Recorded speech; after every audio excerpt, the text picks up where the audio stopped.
Hey everyone, and welcome back. Today we're going to be diving deep into AI art. Ooh, exciting. It is exciting, but also kind of controversial. Yeah, a lot of people are talking about it. A lot of people are talking about it, yeah, and a lot of artists in particular are not happy about it.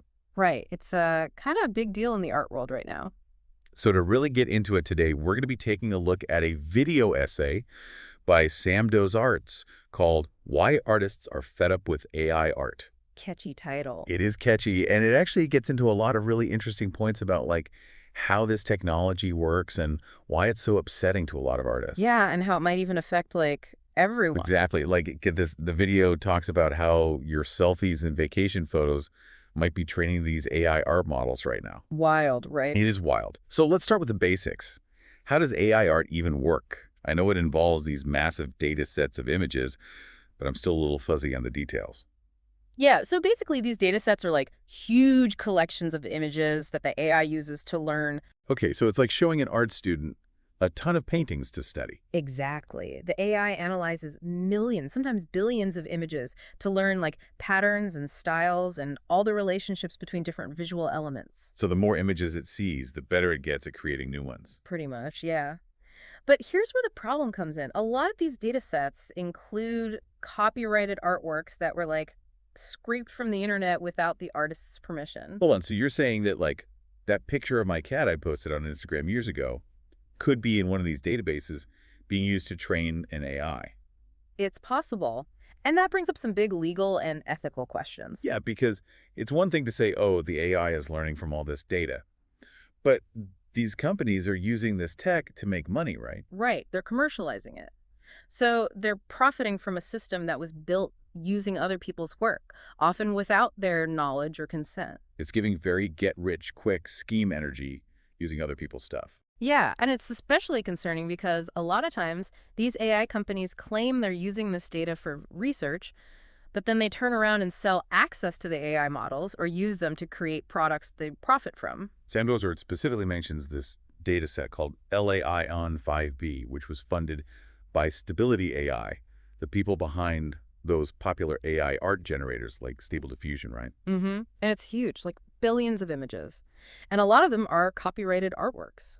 So even if it's technically legal, it feels ethically kind of iffy. Right, because it's exploiting artists' work. They have no say in it, and they're not seeing any of the profits. And it's not just about using the artwork to train the AI, right? It's also about what the AI produces. Remember the video mentioned something about memorization and overfitting. What does that even mean? Okay, so basically, sometimes the AI can get a little too good at replicating what it's learned. So instead of creating something new, it might generate an image that's super similar to one of the copyrighted works from the data set. Oh, wow. So it's not just inspiration, it's straight up copying. Yeah, sometimes it can be very close to the original, and that has real-world consequences for artists.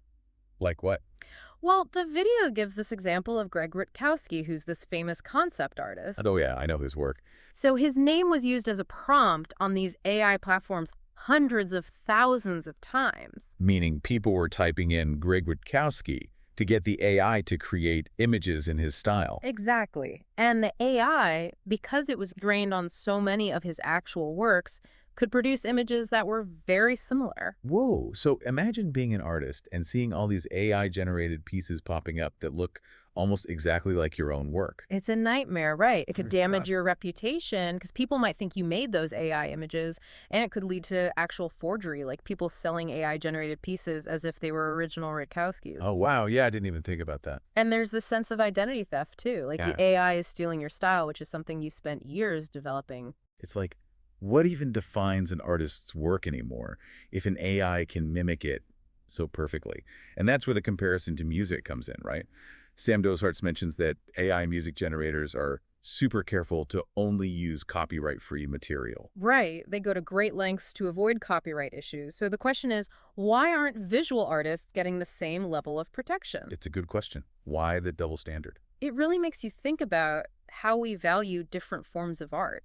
And it kind of downplays the creative labor and emotional investment that visual artists put into their work. It is heartbreaking because you're right, art is deeply personal. It's someone's vision, their feelings, even their livelihood. It's not just pixels on a screen, it's a piece of them. Exactly. And that's why this whole debate is so important and why it's crucial to understand the arguments that people are making in support of AI art. Because there are definitely people who are like, well, what's the big deal? Oh, yeah, there are a lot of counter arguments out there, and some of them are pretty compelling, but when you dig deeper, you start to see where the problems lie. Like, one of the arguments Sam Desarts brings up is that if you put your work online, it's fair game.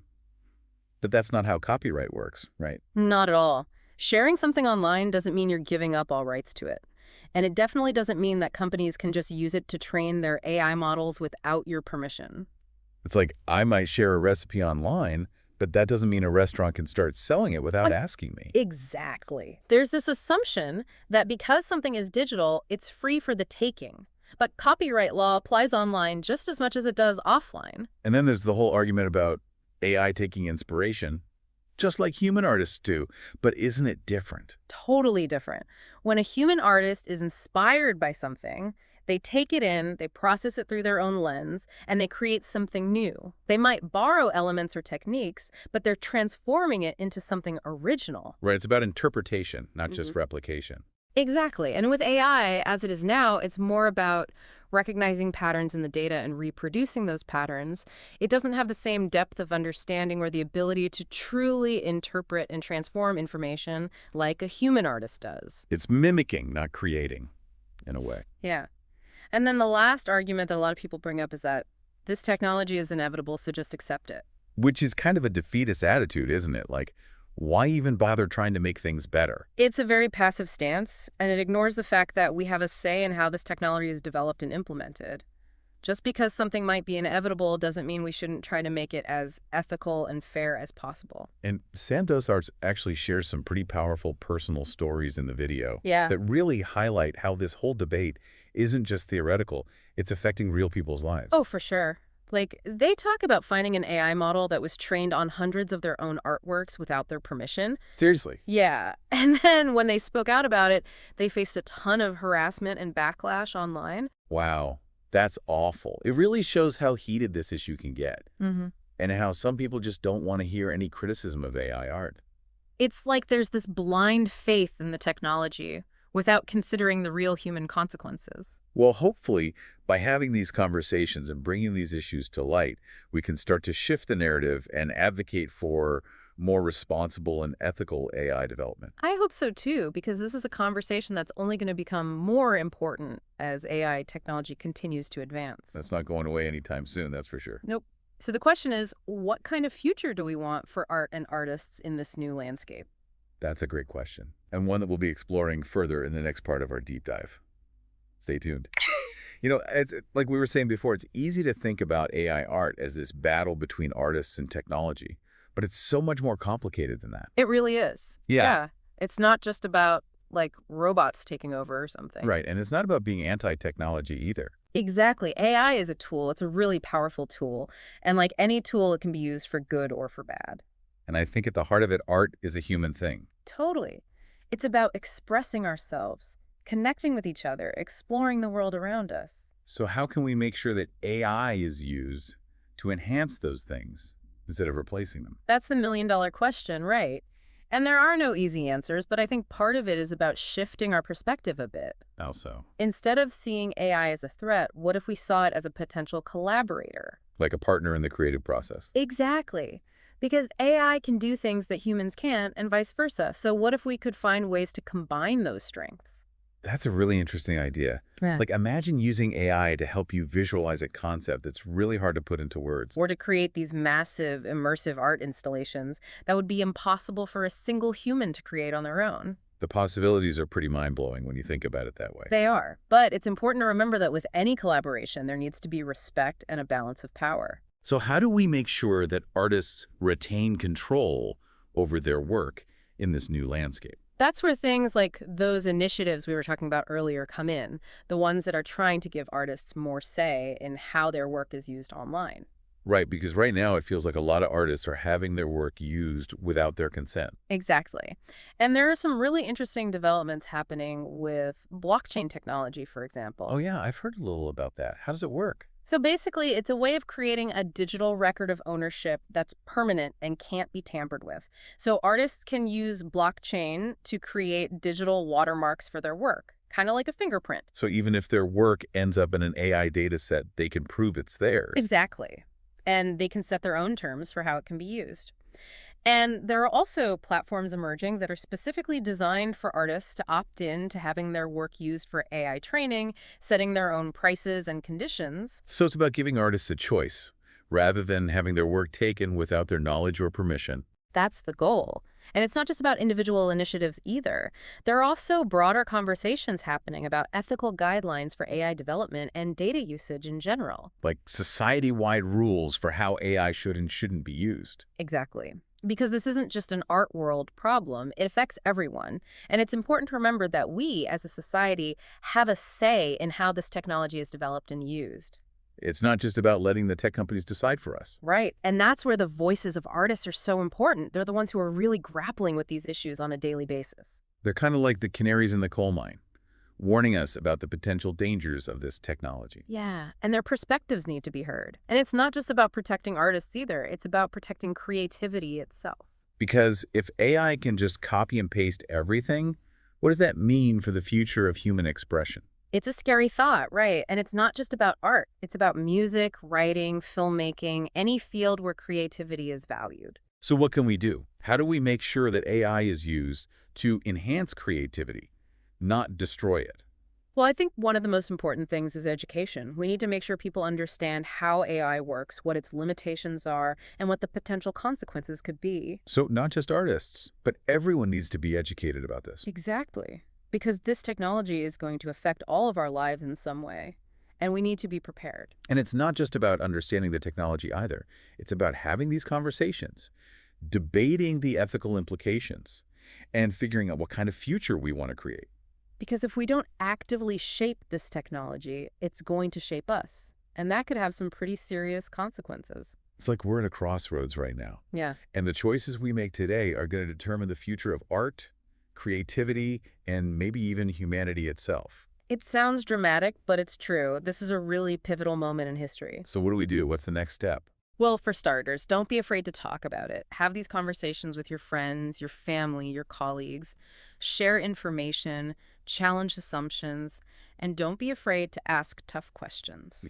Because the more we talk about it, the more awareness we raise, and the more likely we are to find solutions. And don't just talk about it, do something about it. Support artists, advocate for ethical AI development, and get involved in organizations that are working to shape the future of this technology. Because this isn't just about watching from the sidelines, it's about actively participating in shaping the future we want to see. And it's about remembering that we have more power than we think.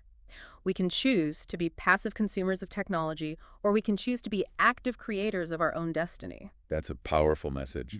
And it's one that I hope our listeners will take to heart. Me too, because the future of art and creativity is in our hands, and it's up to us to make sure that it's a future worth fighting for.